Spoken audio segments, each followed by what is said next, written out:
All right. Is this 137 or 138? I want to say 7. Okay. 137, possibly 138. All run together. All right, cool. Right. I always remember we're always good for like that first half. Right? Like we're like between 0 and 5, we got it. We know it. And then when it gets to like, is it Right. is it seven? Is it what it 7, 8, yeah. is it Yeah. 9? All right, cool. 137. That sounds right. I feel like I haven't said 7. All right, cool. 137, possibly 138.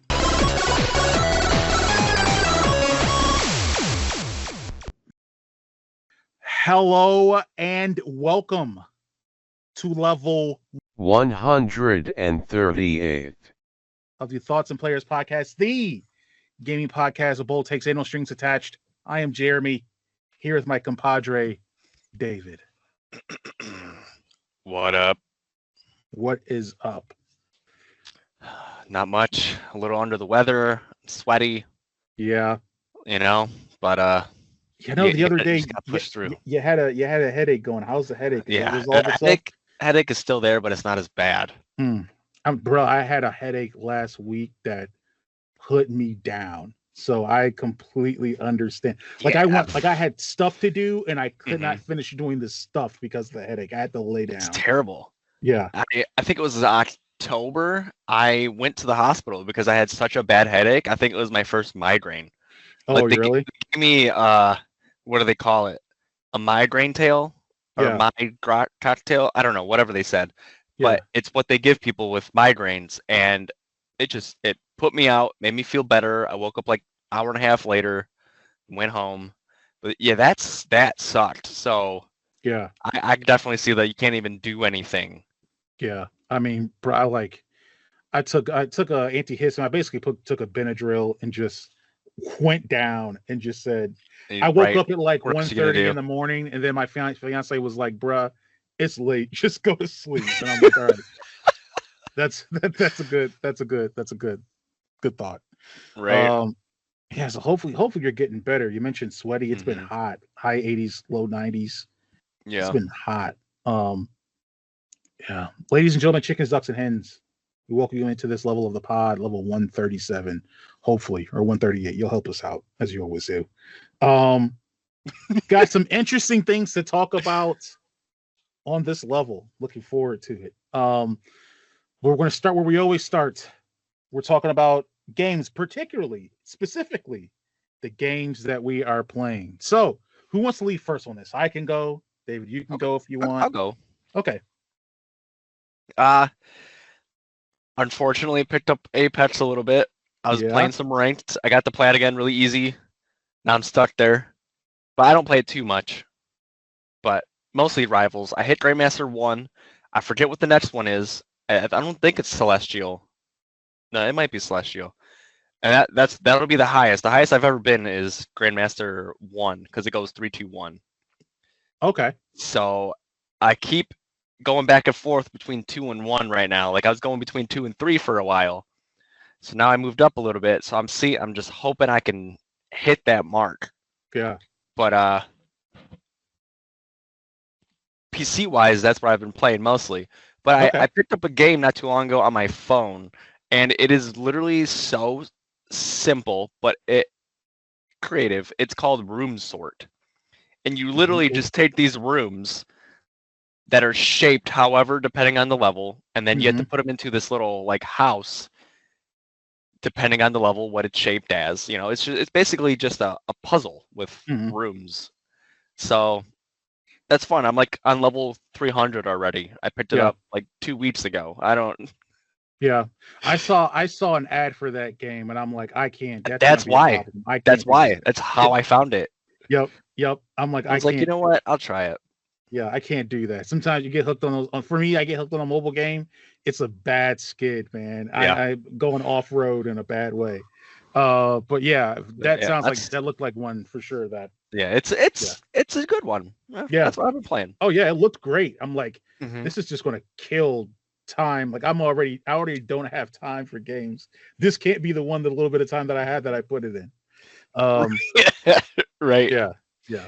Like I kind of made a rule for myself. Like when I'm home and I can do other things, I do not play mobile games. Yeah. And like I'll play them like at work or while someone else is driving or I'm hanging out with people and we're just, BSing. Right.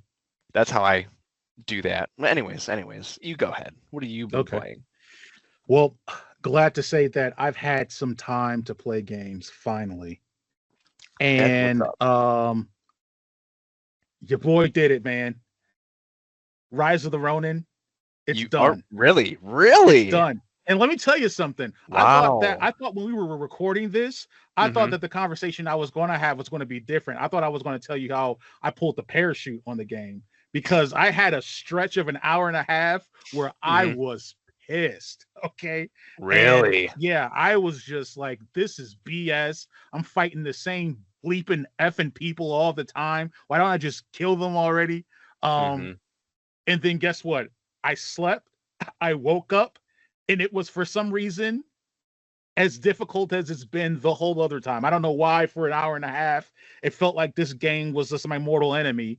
I went back into it and it was perfectly fine. And I progressed perfectly fine. So I wrapped up that game. I beat it, clocked in maybe at or a little under 30 hours total. If you look at how long to beat on the game, they say that you can beat this game in 22 hours. I believe that. I probably spent a good 5-6 hours trying to 100% some different areas and different regions. And I was thinking about maybe going back to do that.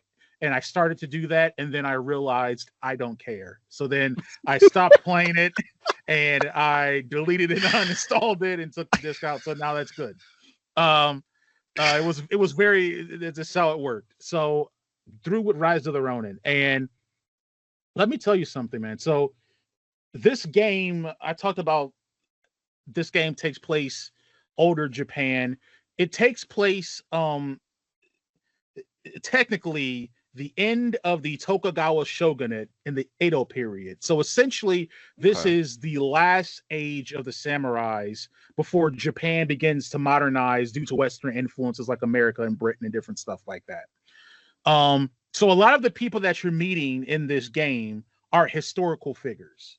So Tokugawa Yoshinobu, I think, was the last shogun of Japan. And that's like a person you meet and you interact with and you engage with, right?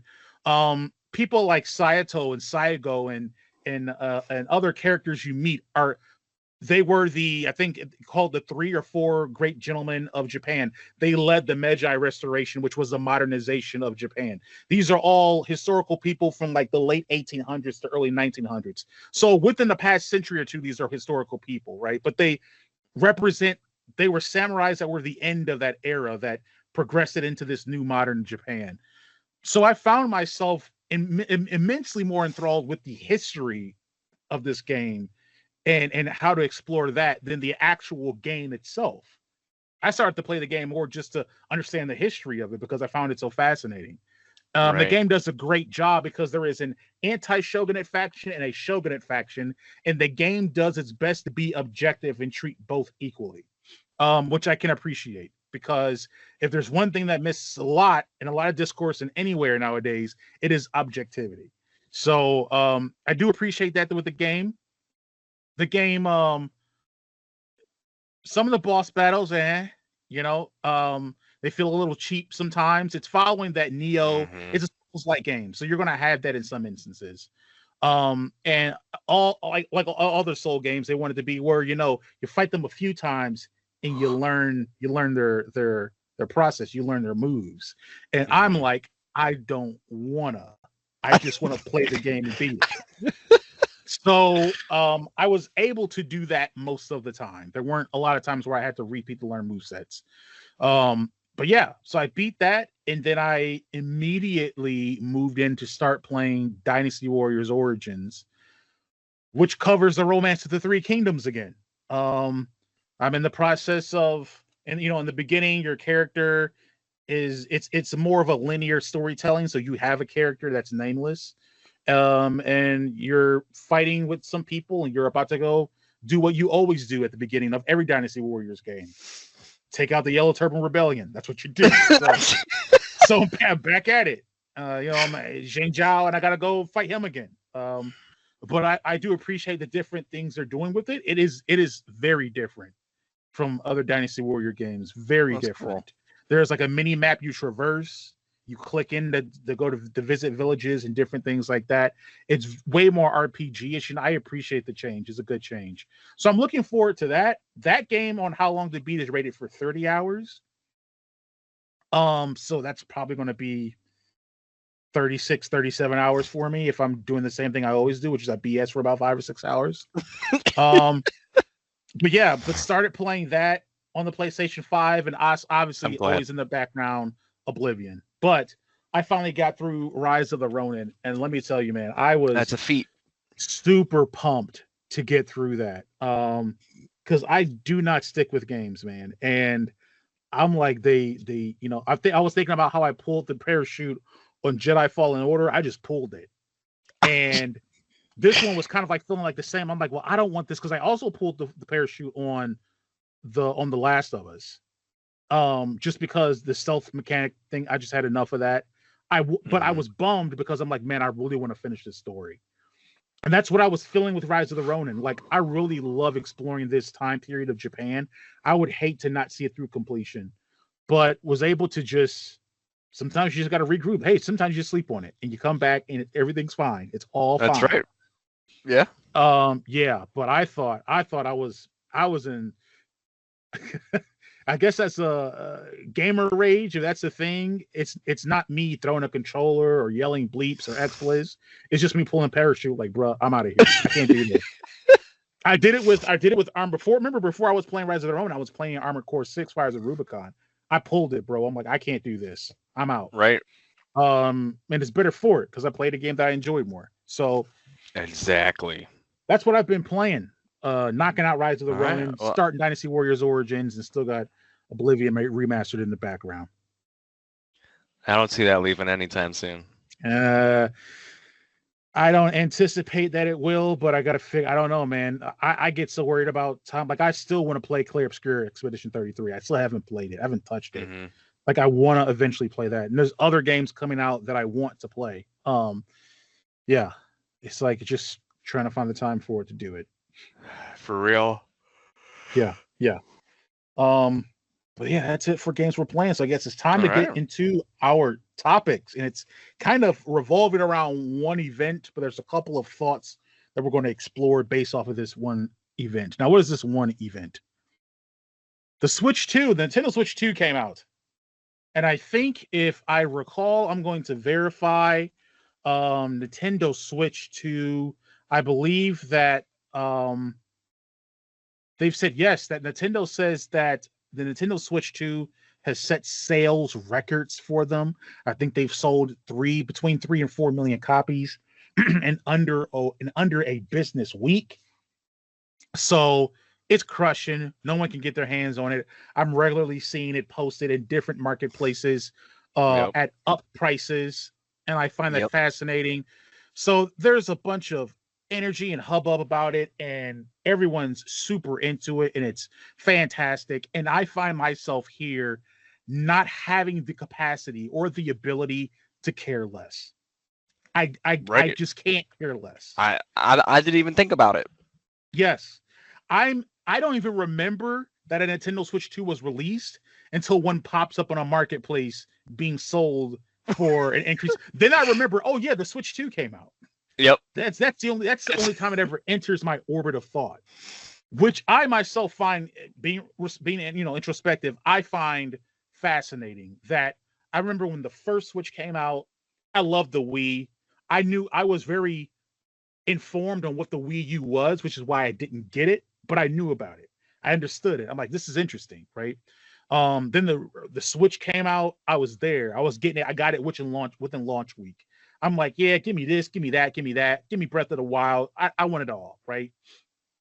Yeah, this time around, I didn't even remember it came. I swear I didn't remember it came out, and I usually forget intermittently. I'm trying to examine why. why could I not care less about the Switch 2? Right. And then we have another thing we'll explore is off of that, which is what were other big gaming events or moments that we found ourselves completely and wholly apathetic towards. And that's a concern for any company or any company trying to sell anything. Right. You would rather have people mad at you or angry at your brand than apathetic. That's the worst thing. And look, we can be idiots. Bold take here. I think Nintendo Switch 2 sales setting a record. I think they're setting a record because everyone that's going to buy this thing is going to buy this thing within the first 2 to 4 months of it coming out, and then those sales are going to fall off a cliff. That's my assumption, but I don't know for sure. Or maybe not fall off a cliff, but they'll fall precipitously. It'll be a big drop. Yeah. But we were talking, and you also kind of expressed like, I could not care less about this thing. And I was curious as to why do we find ourselves so apathetic towards this? For me, I think it's just the lack of creativity. Like we said, like from the Switch to the Switch 2, besides it just being an upgrade hardware-wise, there's not really much of a difference. Yeah, they added you can like use the little controllers as like a mouse now. But that's the only thing I've heard new. You know, if they're really trying to push this stuff out, if there is more, I should have heard about it. Obviously, you know, I'm not seeking it out, but I've already had that thrown in my face. Why not everything else, right? Yeah. So there's not much difference between Switch and Switch 2. Just like there wasn't that much of a difference between Wii and Wii U. And we saw how well the Wii U did. It didn't do well. Yeah. But exactly. going from even the simple stuff from Nintendo to Super Nintendo, right? Cartridges were different. The whole thing was different. And then I think the biggest one, in my opinion, is the N64 to the Wii, because of how much stuff was changed, not even just design-wise, but like gameplay-wise. There was so much more stuff you could do, mostly because of the motion detection. But then you also had the Super Nintendo to the N64, but the Wii to Wii U, Switch to Switch 2, not much of a revelation. Right. You know, I think that's what it is for me. That's interesting you're saying that because I'm thinking about it now. Like, you're right. The Wii had what people call the gimmick with the motion sensor element of it, right? It was an innovation in interaction and engagement. It might have been a gimmick, but it also was different. It was unique. Right. And I think the great thing about the Switch, I don't know if you would say with the conceit, but the big thing about the Switch was that we've always had mobile gaming, right? And you think about like obviously like the PSP and the PS Vita and the Game Boys and the DSs and all those, right? But those were always mobile games on a mobile console. The Switch was, no, this is console quality games on a mobile console. Like there's not a feeling that when you're playing a mobile game, it's intentionally smaller in scope and it's smaller in focus. Right. The Switch was, no, you're getting a mainline regular Zelda that you can pick up with you and take on the train if you want to play. It's not just for your console. And then we have a different littler Zelda that we put on your DS or something like that. Like that's not the idea anymore. It's all a cohesive experience. And that was the big innovation of it. And then Steam and everyone else came out with mobile consoles, and they said, great idea, Nintendo. We'll do the same thing with more tech, and we'll also make the software element of it more accessible. So the Switch 2 comes along, and like you said, it has a little mouse mechanic and some other nice gimmicks to it. But the primary conceit that you're getting console quality games that you can play on the go mobily, that is a market. And there's multiple competitors in that market. Right. Okay. So I don't need to think about that. I can play Shadow of War, whether you like it or not, is a AAA game, and I can play that on my Steam Deck. Right. Yep. So that element of console quality games, mobile on the go that I can play on a train or on a road trip or in a car or wherever, that exists now. So so the Switch isn't the only operator in that space now. So the question is, okay, well then what else does it offer besides that? Because the Switch created the market. Now the Yep. Switch 2 has to compete in a market with competitors. And that's where it gets a little different. So that could be the part of the reason for it is just that like the aspect of mobile console gaming isn't new anymore. It's not Exactly. an abstract That's idea, you know? that's what I was thinking is, like you said, the Switch opened up that market. That wasn't a market. They created that. And essentially, like metaphorically, like PUBG, it was the first like open battleground kind of thing, right? It blew it up Right. out of nowhere. Boom! Everyone was playing PUBG that was into first person or third person shooters and stuff like that. But Mhm. now, years later, Switch 2, like you said, is in a market from Steam and Nintendo themselves and other ones. I think the one that Asus. starts with Asus. Yeah. Yes, thank you. And they just had a You know, collaboration thing they did with an Xbox variants of that we can yeah, I'll maybe explore it in a final thought because I don't know what the hell's happening there. But yeah, keep going. exactly. So now there's this plethora of things you can choose from and Yeah. decide what you want to do. The same with battleground stuff. You know, you have Apex and you have COD and you have Fortnite and you have this and you have that. There's so many, I don't even know them all.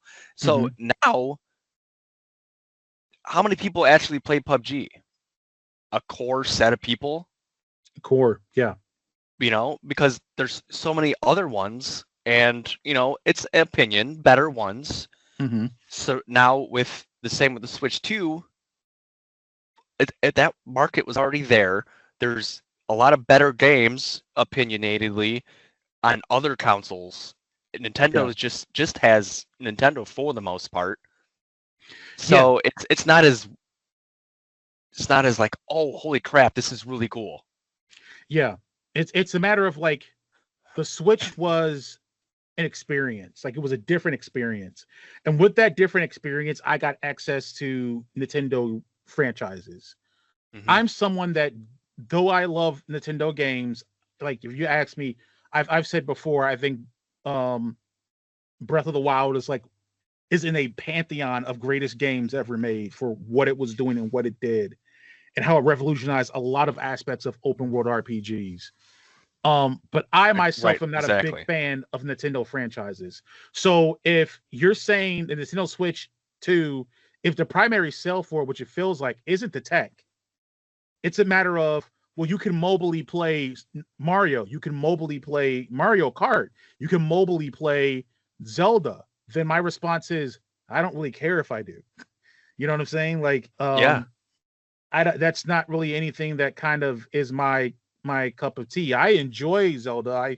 A lot of respect for that franchise, but um, I'm an Elder Scrolls cat, so I don't really care. Um, and if you're saying that, oh, but you can play the Elder Scrolls mobily on your Switch.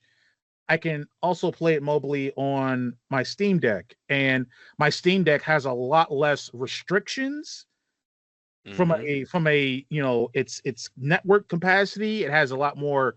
It's less restricted and it's more user friendly than a lot of what Nintendo has. Nintendo does great things as far as accessibility sometimes with their hardware, but then you go back to the software and some of the nuance of software rights and accessibility, and that's where they're a bit more anti-consumer and they're a bit more rigid.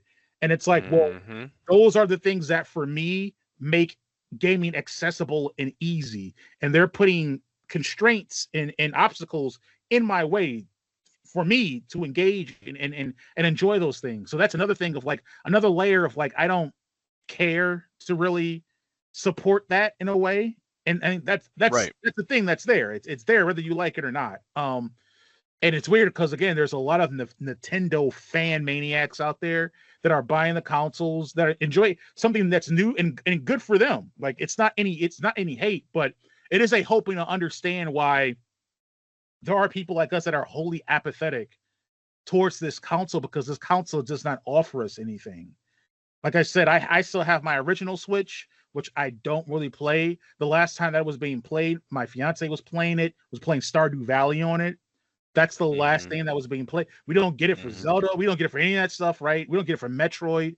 And so it's like, I talked about before, the latest Zelda that came out, I think it was called Tears of the Kingdom. I think that's what it was called.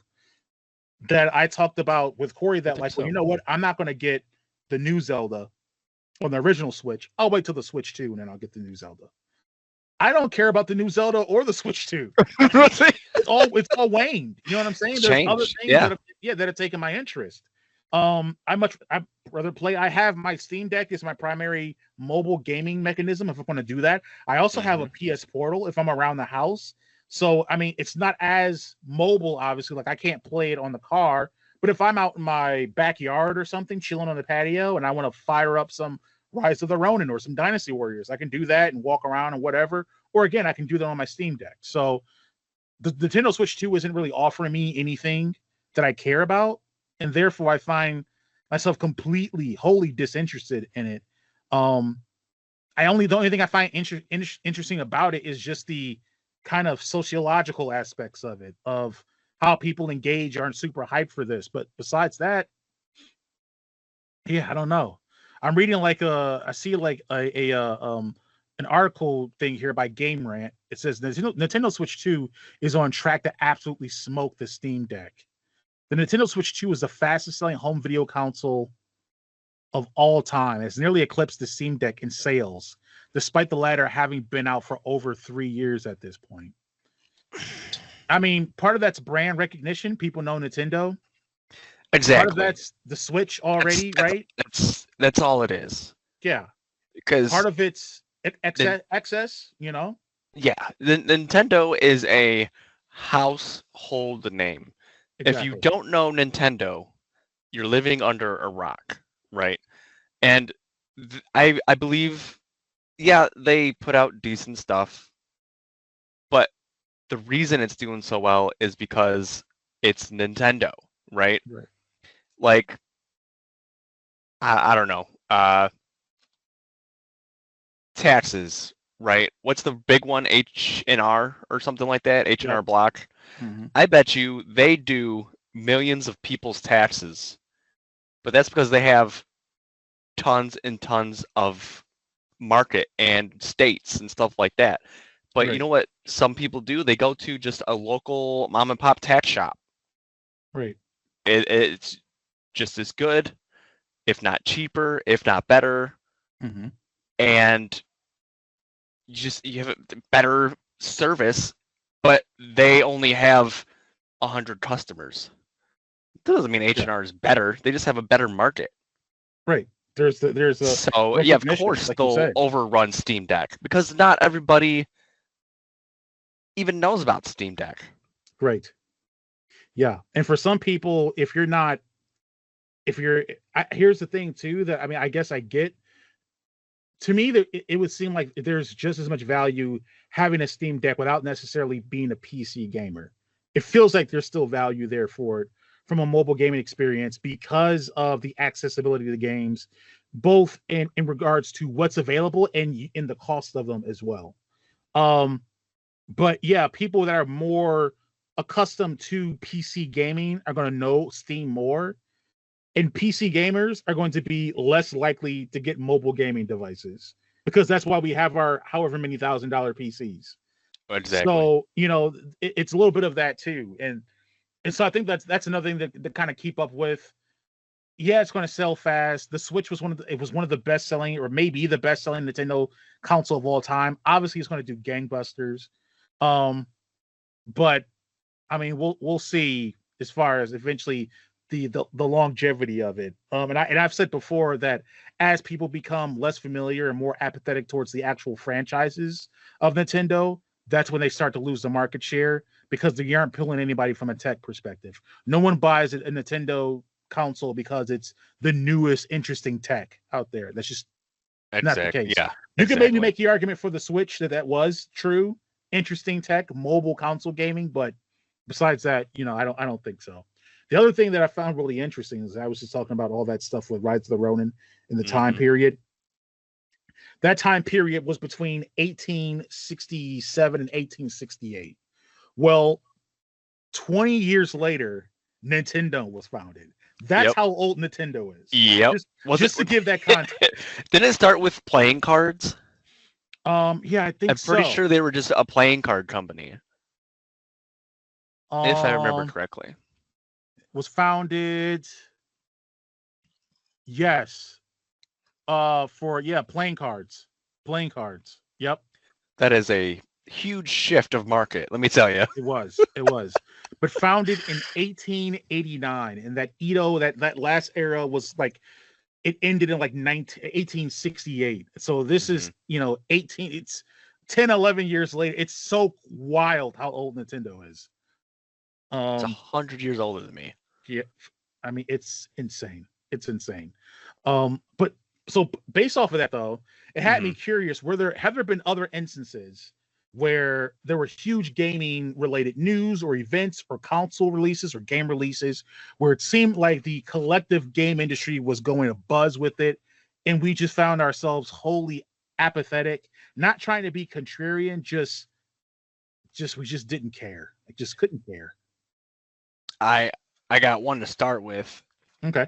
The original Xbox, when that started everything, I just did not care. I had my PlayStation, I had my Nintendo, whichever one it was at the time. I can't even remember. I had no desire. I didn't even ask for it for Christmas or anything like that. Yeah. And I got the short end of the stick about it, but I was very spoiled by my dad. That was his way of controlling everything, was throwing money at us. So we got every system we wanted, skateboards, drums, whatever, anything we wanted, we got. Never asked for original Xbox. Just wasn't on any of our radars. Yeah. You were all PlayStation? Was that? Yeah, we were PlayStation, Nintendo. We had a PlayStation 1. I don't know if it was the N64 at the time, or maybe the GameCube, somewhere in there. But yeah, we were set. We didn't even think about it. Anyway, the extreme box, Yeah. It was what it was. You didn't care that Bill Gates had The Rock up there on stage talking about, can you smell what the Xbox is cooking or whatever the hell it says. I don't know what it says. That ridiculous presentation. Got nothing. Okay. Interesting. Yeah. Let's see here. As far as as far as big things in the zeitgeist, one of the things that comes to mind, I kind of mentioned this in our prep, was E3. And all of it. Just never cared. I think that shows even now, because and I think this is also something else that you and I are kind of in sync or simpatico with, because we regularly, as an example, we run a gaming podcast. We have to make a concerted effort to watch these conferences because we just don't naturally gravitate towards watching them. Xbox either has another or had a game showcase recently. Not really. After having been really impressed with their last one, you would think, oh yeah, I've been really impressed with what Xbox is doing lately. I might tune into that. Nothing. I'll see it when it's here, because you guys just laugh. You guys just lie most of the time anyway. You know what I'm saying? So I'll just see it when you're here. That was the good thing about Corey, is he watched all of them. He was just, that was his thing. Yes, that's Corey's thing. Is that he'll say like, "Oh, hey guys, let's talk about this," and you and I are like, "Talk about what?" And he's like, "Sony just had their state of play. Didn't you check it out?" And I'm sitting here like, what the hell is a state of play? And I'm like, oh yeah, that's right. That's their conference thing. Because they used to do that at E3, and then they had their own conference thing. And now they just call it state of play. But specifically for E3, because E3 was the big for the longest. Right. That was the news. Yeah. And even when it was the thing, I could not care. Me either. It was just like, I'll see it when all right, I guess this thing's happening. I just know when something's coming out. maybe a week or two before it's coming out, or just when it's out already. Like Ghost of Tsushima, it was just like, hey, it's out, and I'm like, oh yeah, that's right. Did I hear about this game before? Let me go ahead and grab this. It looks interesting. Yeah, but that's one of mine for sure. It's just E3 when it was big, and even at the end when they were like E3's over, and everyone's like, oh my god, E3's over. E3 became accessible to ordinary people. They can go to the expo now. I'm just sitting here like, I don't care, man. Like, I don't care. I don't want to go to these conferences and just walk around with all these nerds. You know what I'm saying? Like, I'm over it. I did that enough at anime conventions. You know what I'm saying? Like, I just nerd. Reminds me of that meme, the nerd meme, where there's like someone walking. Yeah, exactly. It feels like that. Yep. It's like I don't want to do this. Yeah. Let's see. Another one would have to be the newest Xbox release. I had nothing for it. If anything, I was maybe going towards PS5 because I haven't had a recent PlayStation in years. Like, I do have a PS3, but I literally bought it for The Last of Us. But besides that, was a PS2. Right? And I had tons of games for that, played it, blah, blah, blah, blah. But when PS5 and Xbox Series, whatever, I didn't have nothing for the Xbox. Yeah. That's interesting. You're saying like the most recent ones, because I had that apathy for the generation before. The PlayStation, the PS4, and the Xbox One. See, I think that's why I don't, because I have a Xbox One, and it's underwhelming. Yeah, that whole generation for Xbox is underwhelming. And they've kind of admitted that that's why they lost, essentially. But I remember that I've talked before about how for the longest I had NCAA 14 for my Xbox 360, and that I just had that forever and just played that. I saw a game that I was hyped for called The Division, and when that came out, that's when I decided to get an Xbox One. But that game came out, I think, a year and a half or 2 years after the Xbox One actually came out. So that shows you my interest in it. I'm like, I'm just going to wait until this game I want comes out, and then I'll get the console to play it. You know what I'm saying? Like, because I don't care either way. I had it, and then my PS4, I got gifted a PS4 for Christmas. So that's like, I wouldn't have had a PS4. I just would have had an Xbox. And it actually ended up turning out, thank God I got that PS4. Yeah, but that was the other one. Not this gen. I was hyped for this upcoming gen with the PS5 and the Xbox Series X. Because it was built up to be a really great leap in hardware technology. Right. That was kind of a lie-ish. It's come to turn, find out. But that gen before, that gen before, I was not that hyped for it. Yeah. Just completely didn't. I don't know when they came out. I know they came out in November because they always come out around holiday time. That's all I remember. Like outside of that, I think it was 13. Was it 2013? I think I bought my house when I was 24, and I moved in, and that was one of the only things I had in my house because I didn't have like furniture and stuff. So I literally had an Xbox One just on the floor with a TV on the floor. That's it. And I was 24 when I bought my house. So I was 13. That 36. Makes sense. That makes sense because I won't say too much, but because one of my Microsoft password is, so when I moved over to the new Xbox, whatever, I had to do something with gamer tag stuff, and I couldn't carry over my old gamer tag because I hadn't used the email address associated with it for years. So that email address no longer existed. So that gamer tag, all that progress, all that gamer score, I lost it. I was super mad at Xbox. So I have my password for anything Microsoft is an expletive, and then it has 15 at the end of it because 2015 is when I got it. So that lines up. It was about 2 years afterwards. Yeah. We figured it out. Yep. Detectives over here. Yeah. I don't know if I have another one. Yeah, I'm trying to think if there's been more recently, has there been like a super big game that came out that I was wholly apathetic towards. If I can think of one, It's a that lot for me. yeah, there's a lot. The biggest one for me is one that was game of the year. Everyone loved it. Part of the Oh, reason for it, same. obviously, I'm not sure. I'm not sure if you're thinking of the same what I'm thinking of. So we had mentioned before in prep that Baldur's Gate 3 was Mhm. one that was like we just were apathetic towards it, and that's Right. part of the reason why we didn't really talk about it that much on the podcast is because we Right. just didn't care. And it was game of the year, wasn't it? It was game of the. It won. I think it won game of the year, right? Yeah. So like, it's not that it was bad and we didn't care for it. It's just that we didn't care for it. You just didn't care. Yeah. Yeah, it was game of the year, really good. But one a couple years before that was Sekiro. Was super big, came out one game of the year everywhere. I mean, especially at that time, anything from Software, I just didn't really care at all what was going on there. Another was, oh, Dark Souls, and then, but whatever. Like I didn't.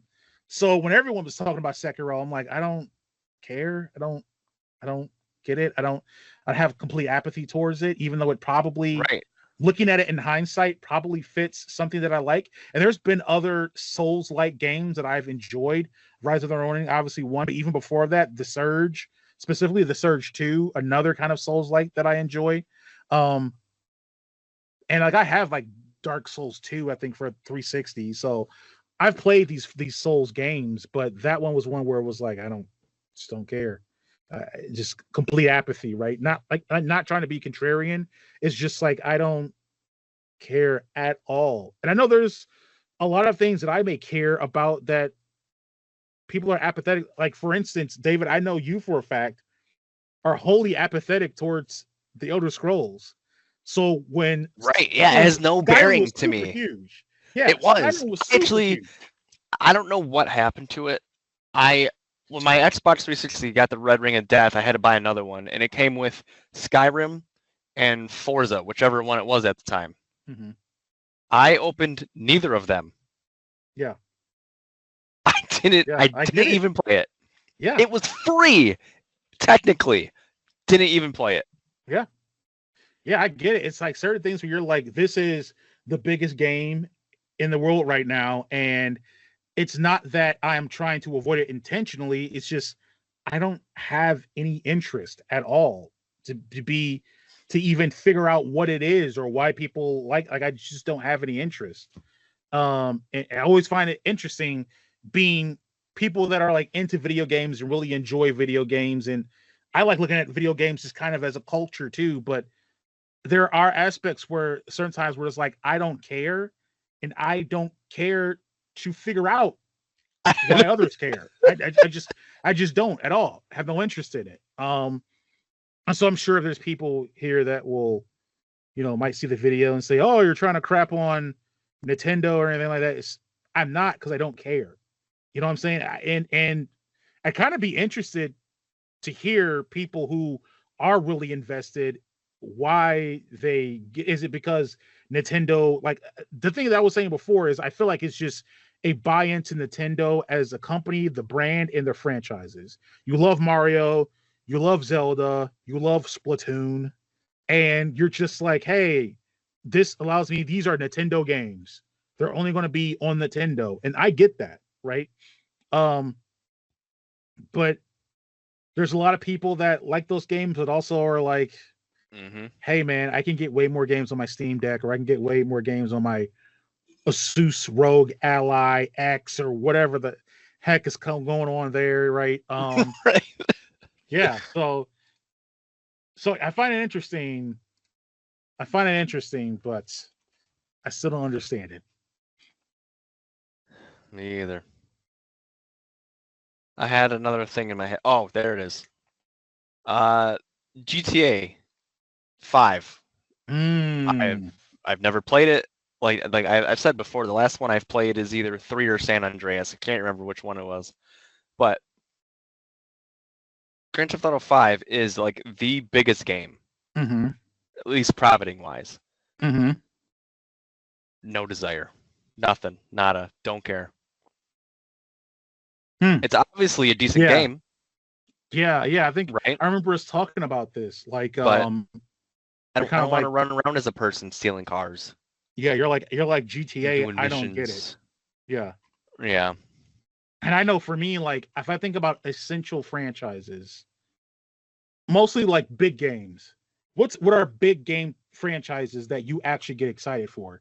Because I Ooh, mean, that's a good question. we're older, we've grown Oh, jaded, I so got it. we've grown jaded. So there's a lot we don't. Right.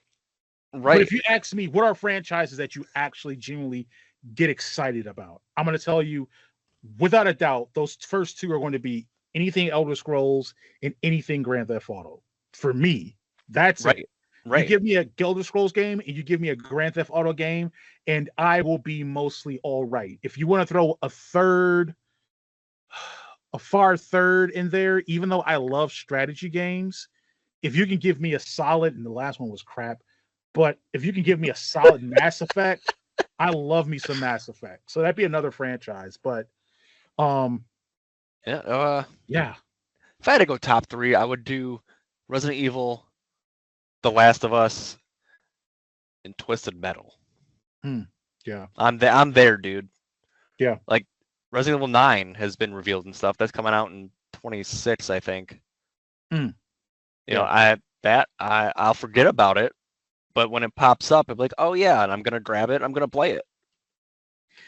And yeah, and I've always found it interesting how, because you think about Resident Evil, the other like venerable horror franchise that you think about is Hmm. Silent Hill. Right. That's usually never really in your Rolodex. It's not, and I think it's only because I didn't grow up with it. Like I Yeah. tried to play the one where it's really, really foggy in the beginning and you're Hmm. playing the guy, and I just Hmm. couldn't figure anything out, and I never tried it again. I Yeah. loved the movies, Yeah. and I was excited for the Silent 2 Hill 2 remake, but Hmm. I never bought it or downloaded it or nothing. And supposedly there's a Silent Hill remake coming, Yep. but yeah, it interests me, but I just I don't get the pull. Yeah. I I don't know if it's like my ADHD or whatever, but like if I don't have a pull for something, Yeah. I don't go there. And that's why how like sometimes even like chores and stuff like pile up just because I don't have the capacity to be like Right. I want to do this. I know I want to do it. I don't want to whatever. I'm just gonna do it. I don't have the I'm just gonna do it. I have the okay. I have the desire to do this. Hmm. I'm gonna go do it. It makes it Yeah. it's rough a little bit. Yeah. But Yeah. yeah, It's one of go those ahead. Go ahead. almost ones. It's one of those Yes, almost ones that feels right yes. for you, It where it's like, it should be there. It should be yeah, there. 100% should be there, but it's not. yeah. That's how I feel like That's how I feel like it is for me with Final Fantasy. Like that should be a no brainer for me. Hmm. But I'm like, well, I've played three. I really loved and beat one, Hmm. and even having beat the last one, they had all the re-releases for Final Fantasy VII. We're Hmm. going back to apathy. I could not care less about these Final Right, Fantasy right. remakes. I couldn't care less. I've played 3 Final Fantasies. I played X, X2, and 13. Yeah, I love X and X2. X2 is my favorite. I get a lot of crap for that. 13, I just was not a fan of, and I've never picked one up again. yeah, yeah. But you can bet that when 17's announced or whatever, depending on how it's going, I might Yeah, be into you it. But might here's the be down thing: there. I like the darker, more serious tone of 16. So if they Yeah. float some kind of cherub-looking, freaking, Right. thing on a Nimbus cloud, Well, like with a sword, and that's Final Fantasy 17, I'm out, brother. I right. can't. I'm not gonna do I, that. I think you're a big fan of 16 because of exactly what the story is.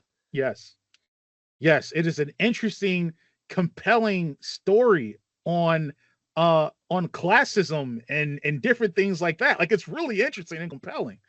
So don't go bringing some cherub on a Nimbus cloud with a big sword in 17 and being like, yeah, it's the next one. It's in this cool fighting some kind of like blue man. Like, I'm not going to be into that. Right, exactly. That's funny. But yeah, if we're out of that topic, that means that we're near the end of the episode, which brings us to the final thoughts.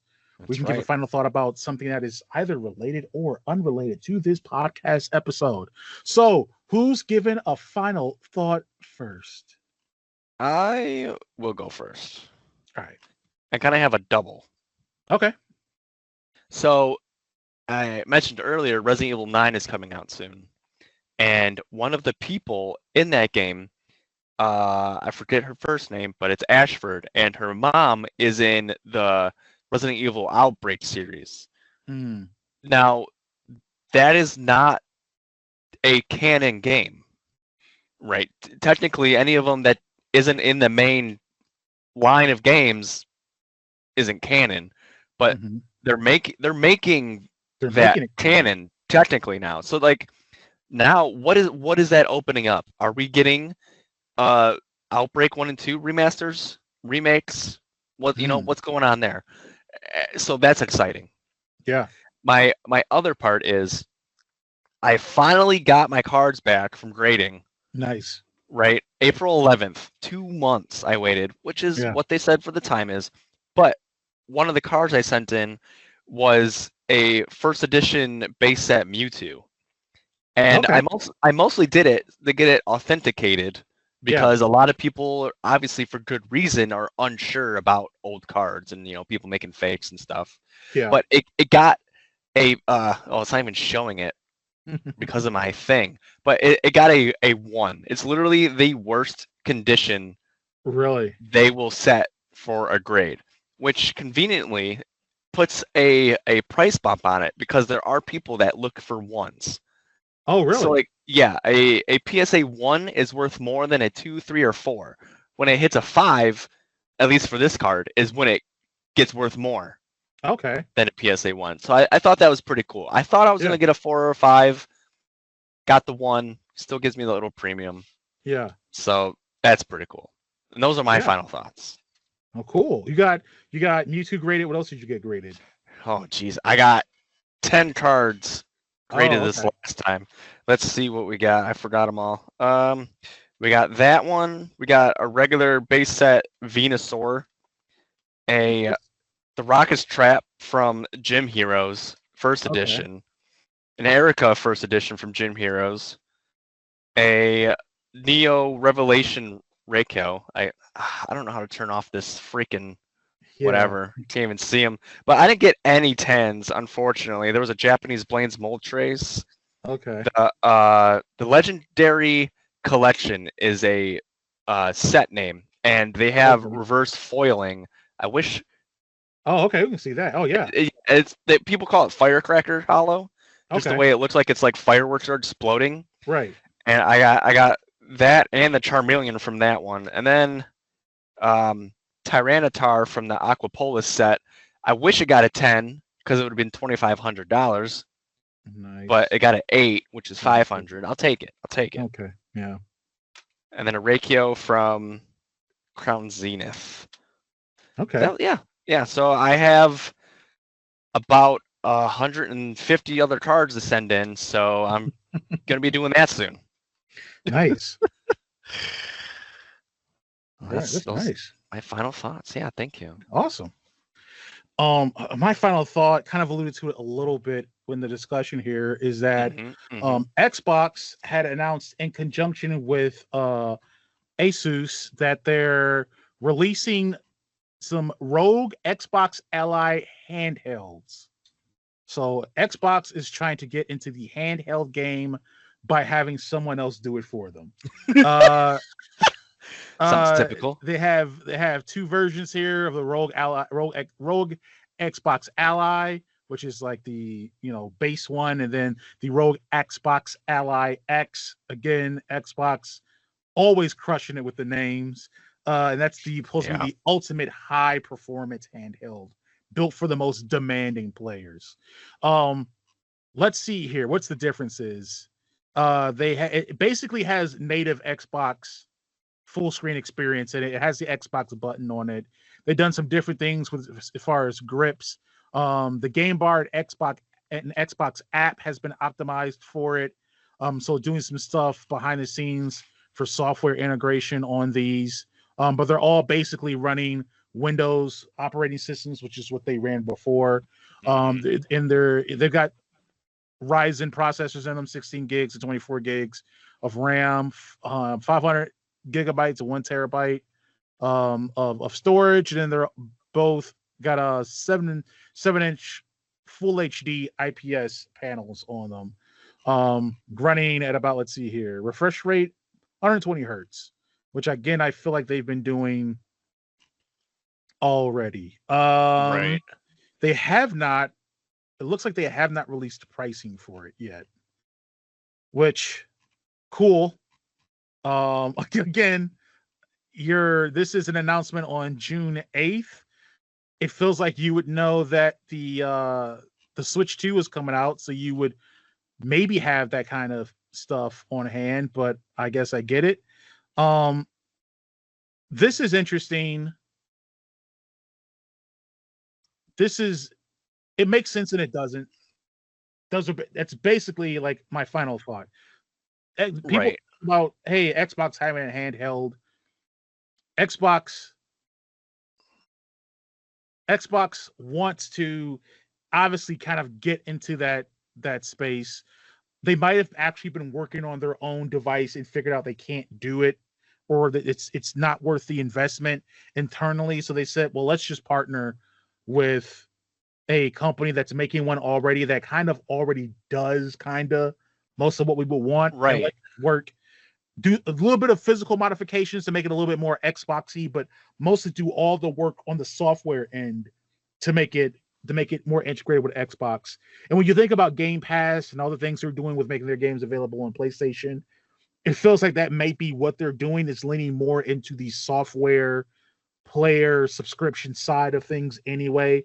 So Right. from that business approach, that makes sense. But the idea that you're basically just putting your badge on someone else's product with them, Yeah. it's whatever. But it's so Xbox. So, and that's my final thought. Let's go with more Xbox. I found a Reddit thread in the Xbox community. It's posted 2 days ago.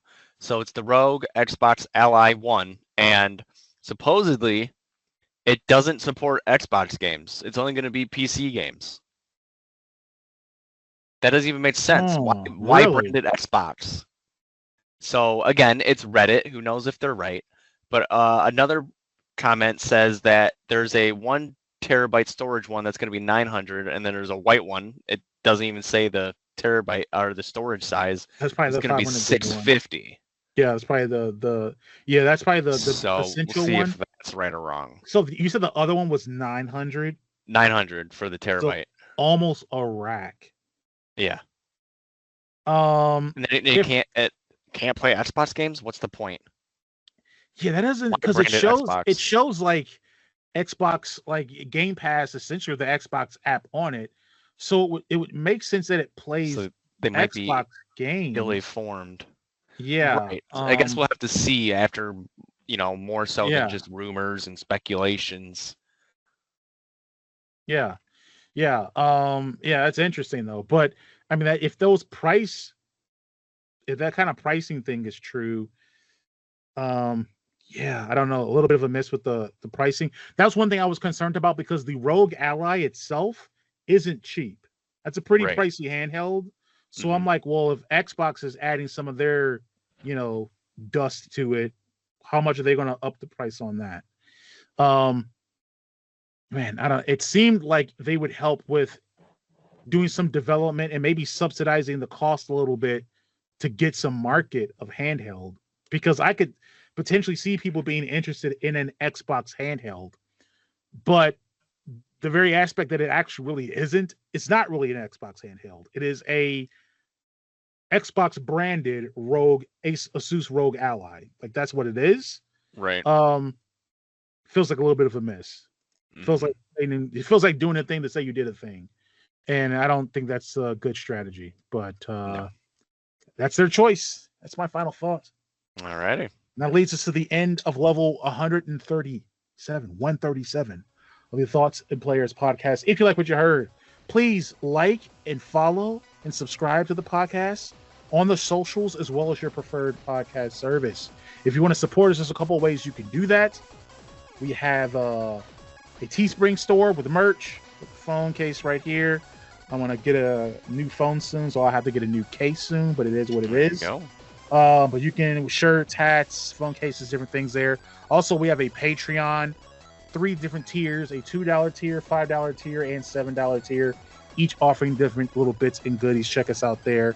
That is it for me, David. Was there anything else you wanted to add? Peace. All right. Well, thanks for tuning in, and we will catch you on the next level.